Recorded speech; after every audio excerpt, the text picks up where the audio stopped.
प्रदेश बिहार। सालों बाद आज नीतीश कुमार का जनता दरबार लगा।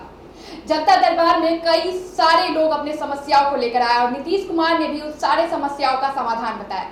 इस दरमियान कई सारी राजनीतिक बात भी हुई, जिस पर आरसीपी सिंह विवाद को लेकर भी उन्होंने बयान दिया। उन्होंने साफ तौर पर कह दिया कि उनसे कोई नाराजगी नहीं है, बल्कि उन्हें बधाइयां दी। वहीं जनसंख्या निरंतर को लेकर उन्होंने साफ कह दिया कि जब तक नारी शिक्षित नहीं होती है तब तक ये पॉसिबल नहीं है। सबसे पहले महिलाओं को शिक्षित होना पड़ेगा।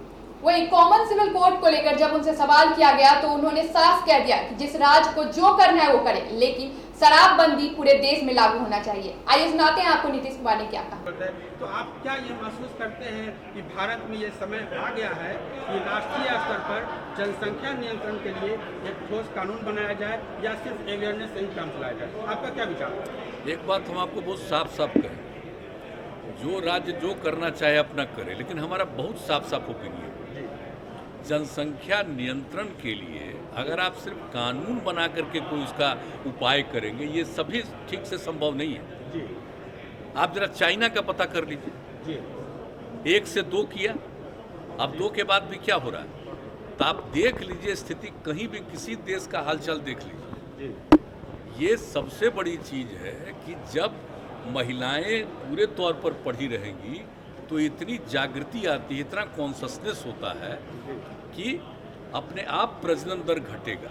और आप तो जान रहे हैं, शुरू से हम लोग इसके लिए काम कर रहे थे और उसी में जो आपने कहा, जो इसका जो इतना ज़्यादा इस पर रिसर्च हुआ, सर्वे किया गया, देखा गया और देखा गया कि जब पति पत्नी में पत्नी मैट्रिक पास है तो देश भर का एवरेज प्रजनन दर 2 था और बिहार में भी वही किया गया, तो पता चला 2 ही है।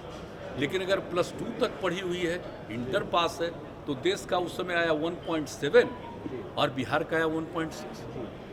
तो उसी समय तो यूरेका की भावना आई ना, हमको लगा कि भाई इतनी बड़ी चीज़ है, ये तो प्रजनन दर को कम करने के लिए। बिहार में कितना ज़्यादा है आप जानते हैं, तो देखिए इससे काम शुरू करते करते घटते घटते 4 के ऊपर था, अब उससे घटते घटते 3 के पास पहुंच गया। लेकिन ये पूरे तौर पर होगा तो हमको पूरा भरोसा है कि 40 तक,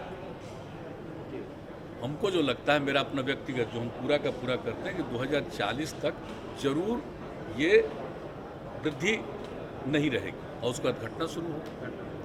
तो इस तरह से जब बात है तो हम लोग तो इसी पर काम कर रहे हैं। लेकिन बहुत लोग रखता है खाली कानून बना देंगे और उससे हो जाएगा, तो वो तो अपना सोच है अपना। हम लोगों का सोच बहुत साफ है कि कैसे हम कर सकते हैं प्रजनन दर कम, और इसमें कोई कम्युनिटी का हो, सब पर ही असर पड़ेगा। जब महिलाएं बिल्कुल पढ़ी लिखी होंगी तो आप देख लीजिए, कोई कम्युनिटी का हो तो आप पता कर लीजिए, तो इसमें होगा। और इक्का दुक्का तो होता ही न है, कभी कभी तो आप देखें कि पढ़े लिखे लोग भी बहुत पैदा किए हैं, क्या तो इस तरह से तो कई लोग होते हैं, तो वो तो एक अलग बात है। ये तो नहीं मान करके चलिएगा कि हम तो कोई कानून के बहुत पक्ष में नहीं है, तो कुछ तो कर सकता है। लेकिन मैक्सिमम आज ये नहीं कोई कह सकता, दावा कर सकता कि हर परिवार में जो हम बोल रहे हैं कि प्रजनन दर, ओवरऑल प्रजनन दर घटेगा, लेकिन ये दावा हम नहीं कर सकते कि हर एक परिवार में कम ही कर लेगा। लेकिन कुल मिला करके ज़्यादा से ज़्यादा में कम हो, तो कुल मिला करके प्रजनन दर घटेगा। तो इसलिए हम लोगों का तो यही राय है। बाकी हमको तो अब अलग अलग राज्य का है, लोगों का अपना अपना सोच है, तो अपने ढंग से करें। लेकिन हमको जो लगता है कि इससे कितना इफेक्टिव हो रहा है, मैंने मैक्सिमम न बिहार का था प्रजनन दर, तो कितना घटा है और कितना तेजी से घट रहा है, ये साधारण बात नहीं, बहुत अच्छी बात है।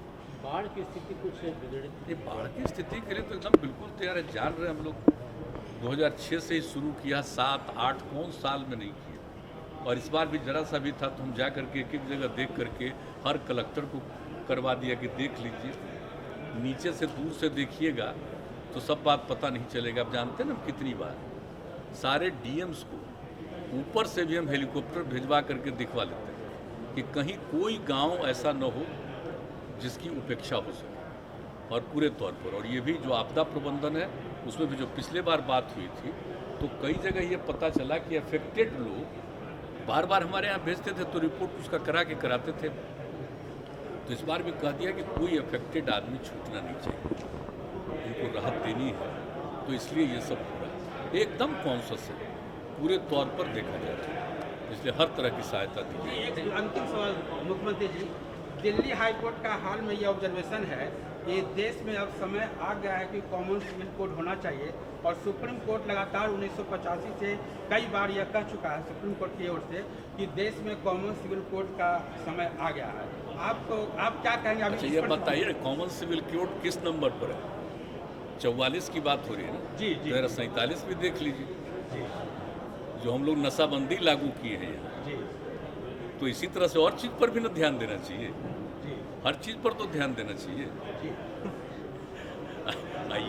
ये सब चीज़ तो खैर इस पर हमको कुछ नहीं कहना है, जो प्रावधान है, तो जो कॉन्स्टिट्यूशन का एक हिस्सा है जिसमें कहा है कि इन सब चीज़ों पर ध्यान दीजिए, तो सब पर तो ध्यान देना चाहिए भाई।